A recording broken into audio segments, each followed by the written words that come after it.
Thank you very much for coming. As you're about to see, Kim Wong was a man of true grit, fighting his entire life for causes and beliefs. At the age of 82, he rode his motorcycle across Canada to fight for redress of the head tax. The next year, the Canadian government formally apologized for that policy. It was important to document his story and all of the other stories you'll see in this documentary. And a reminder, after the screening, filmmaker Kenda G will be joining us via Skype for a quick chat. And now, for tonight's presentation, everyone, here is Lost Years.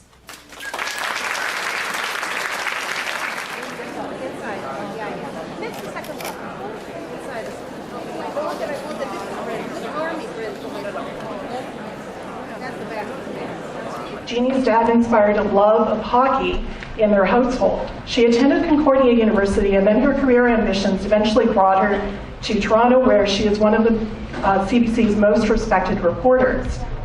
She was most gracious in accepting MC duties tonight, especially since we became Twitter buddies just a few months ago. And I'll just mention one more thing. I might be the event producer, but tonight will be the first time I actually get to speak to Kenda. In the age of social media, everything is done on the internet, nothing by phone. We've never met in person, but it's been an incredible experience to make this happen with your mentor several provinces away. Anyways, the honor is all ours in welcoming Jeannie. She's been the most gracious, thoughtful, and considerate person, all the qualities that you want in an MC. And if you can just join me in welcoming her to the stage where she'll take over. Thank you.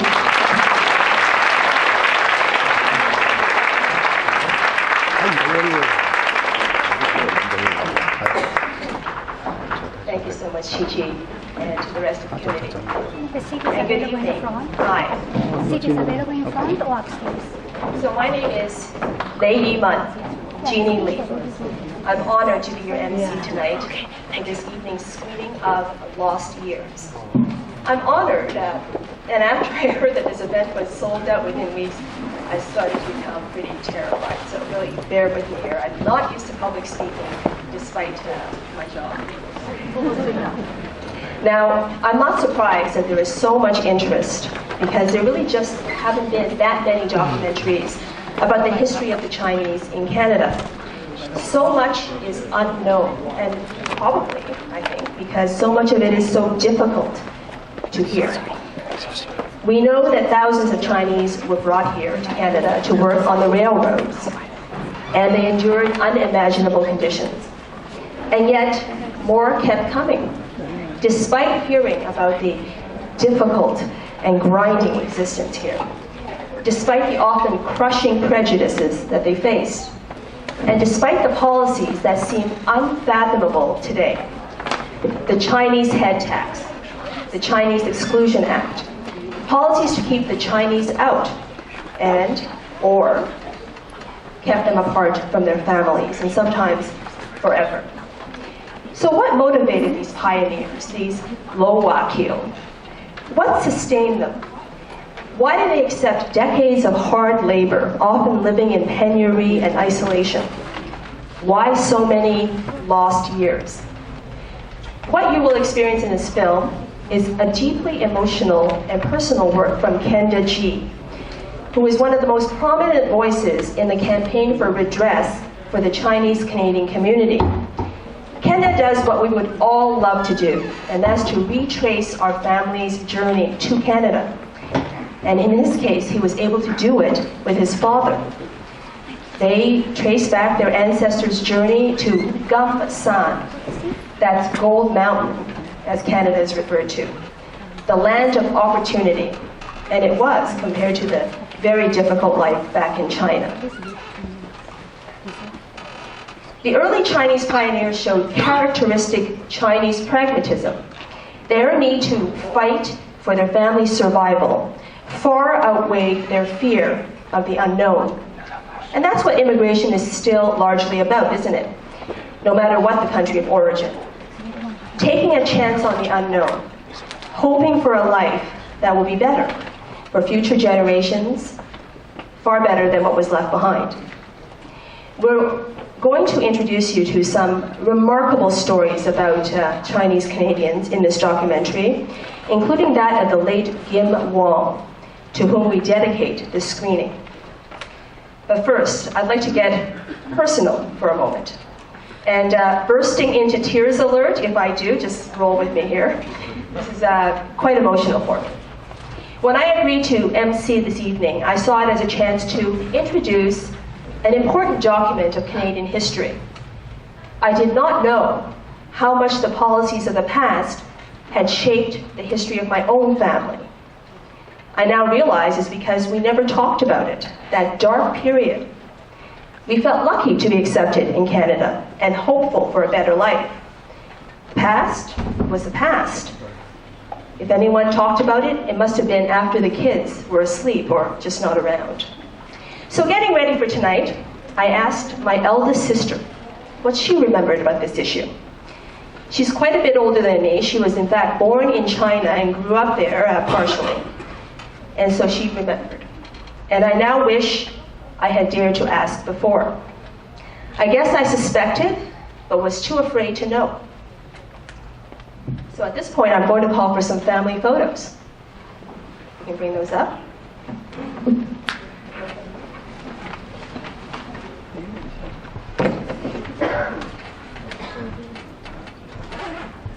This one. My great-grandmother on my father's side, Wong Dun Tai. My grandmother, that's me in the middle. We took this just before our entire family came to Canada. Everybody came except my great-grandmother. She stayed behind. As it turned out, she had always stayed behind. She was a young wife with 2 infant sons when her husband, my great-grandfather, Li Sang, came to Canada to try for that better life.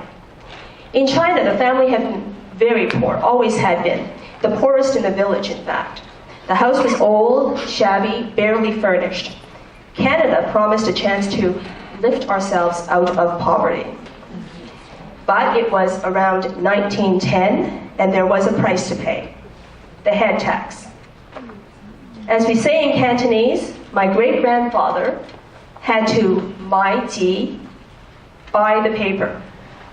He borrowed from everyone he knew and came up with the $500, a fortune at the time. So,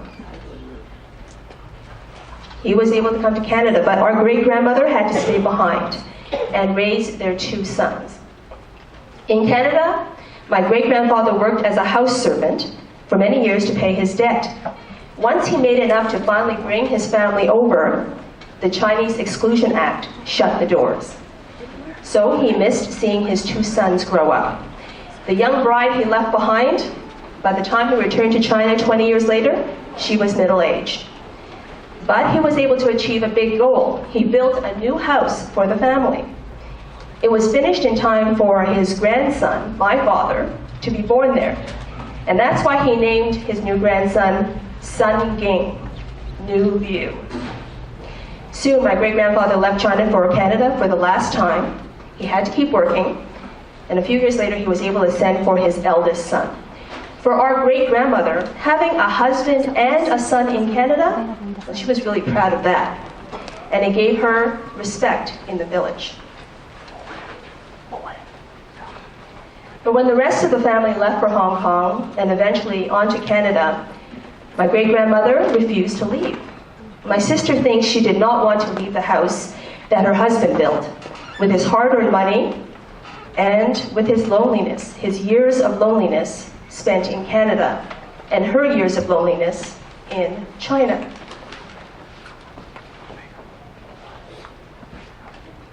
Throughout their marriage, they might have lived together, by my calculations, 4 to 5 years. So that's what we mean when we talk about lost years. So thank you for listening to my story. I'm sure that we all have one to tell.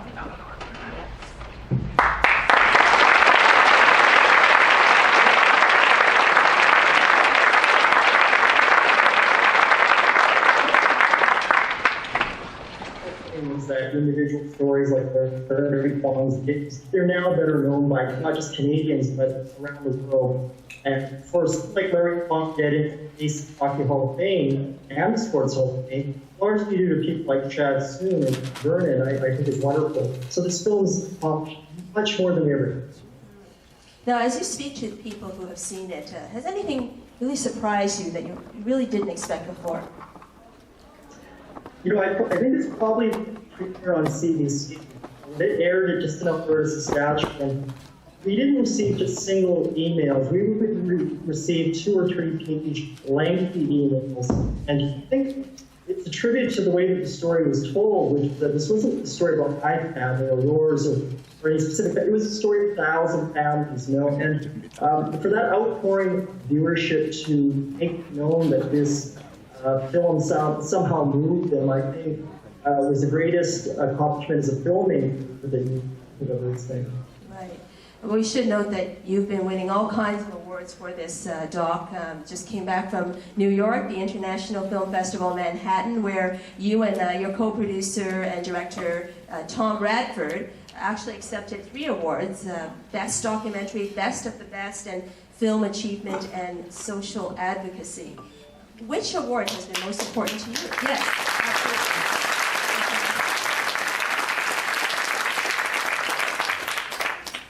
Thank you very much, Toronto. I should just begin, Jean, by saying that that award belongs to everybody that supported this film and viewers such as those that are in attendance in Toronto. For me, I don't think there's any specific award. Winning one for social advocacy had a lot of meaning. We lost count, I think, recently with nomination awards, but last it was about 2020.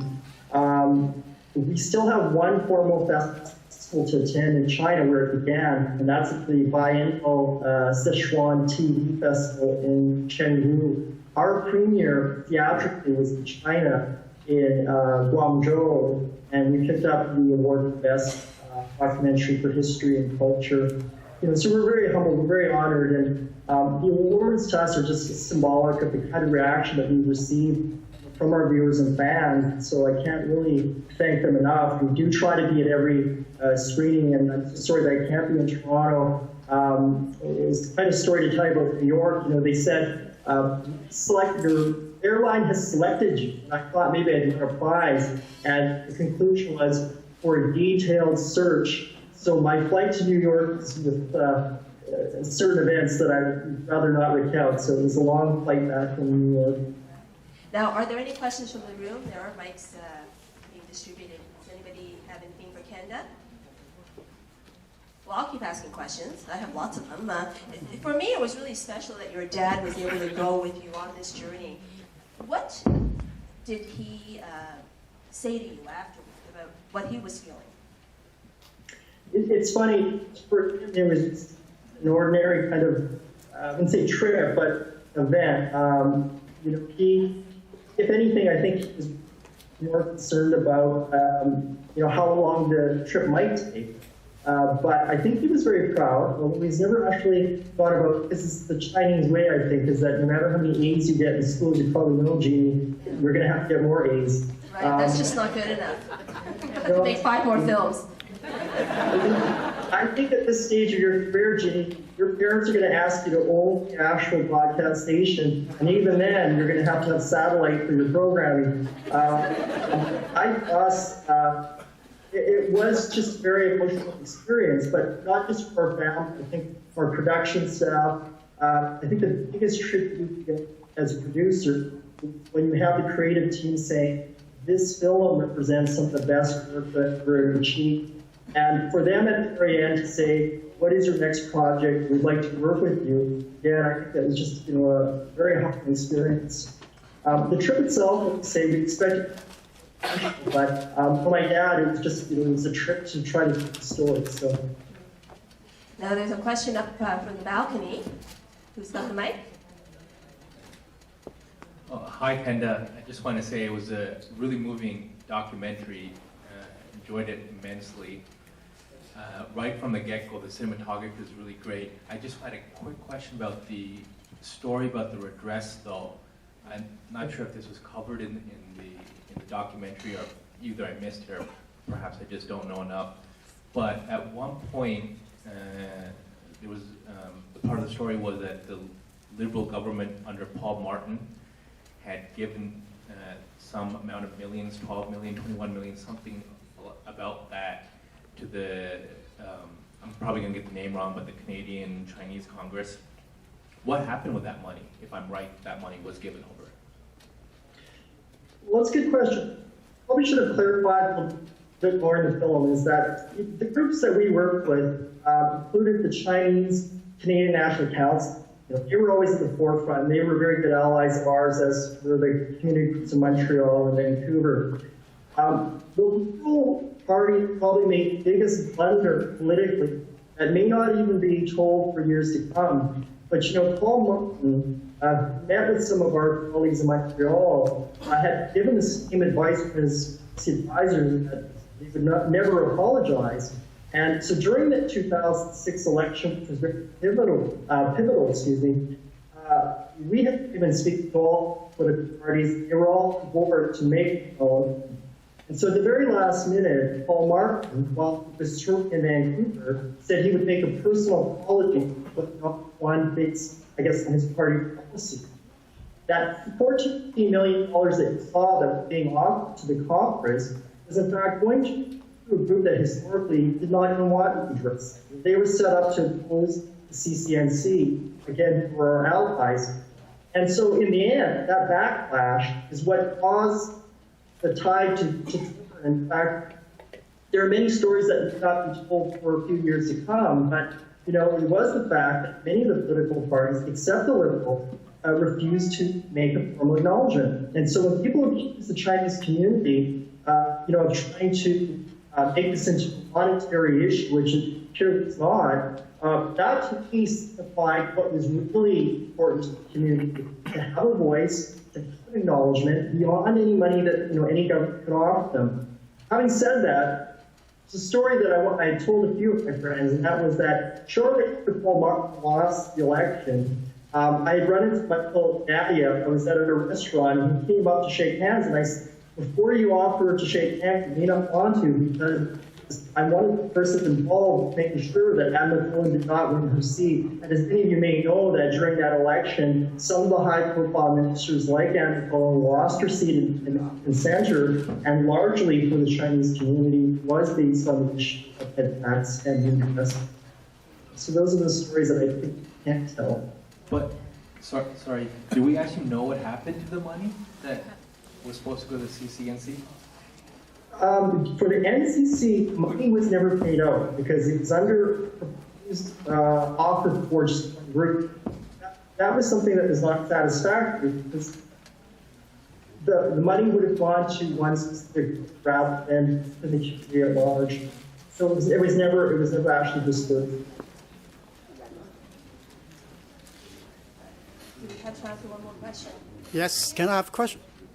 Please go ahead. Yeah. Sorry, just on the other side, there's a microphone coming. Oh, yeah? Okay.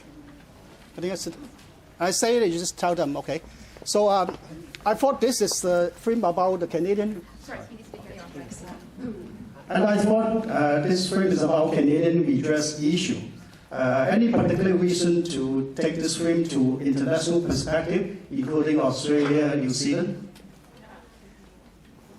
I'm sorry, Jerry, just to report that question, if you wouldn't mind repeating that, please. I think the question was that he thought that the film was about Canadian redress, and what made you want to also go to other countries to look at what was happening there? I see. Again, a very interesting question. When I was called to redress, just shortly after I graduated from Osborne Law School, did film research. And I discovered, just by amazement, that these were calls that were not created by Canadian governments. They were borrowed from Australia, with a white supremacist policy. Now, the reason why the taxes took place in these particular nations, such as Australia and New Zealand, was that we were all bound by the British Empire. And one of the policies under the British Empire was to provide a free immigration under treaty, which Britain had forced upon China. And so to get around this problem of not excluding immigration, the white supremacy of Australia came with this idea that if we impose a usurious tax, we can perhaps prevent it just by the payment alone. And so for a number of years, Canadian governments were collecting this windfall. And what I found really astonishing was that although the pretext was that these taxes were not sufficient to bar Chinese from getting in because they would continue to pay these taxes, suddenly out of 1923, we're told that now we've got to impose an exclusion tax. Now, this is after a number of decades of collecting these taxes. So I found this kind of interesting, to say the least. And so when I started to do further research, I discovered that New Zealand had also bore these taxes in addition to Canada.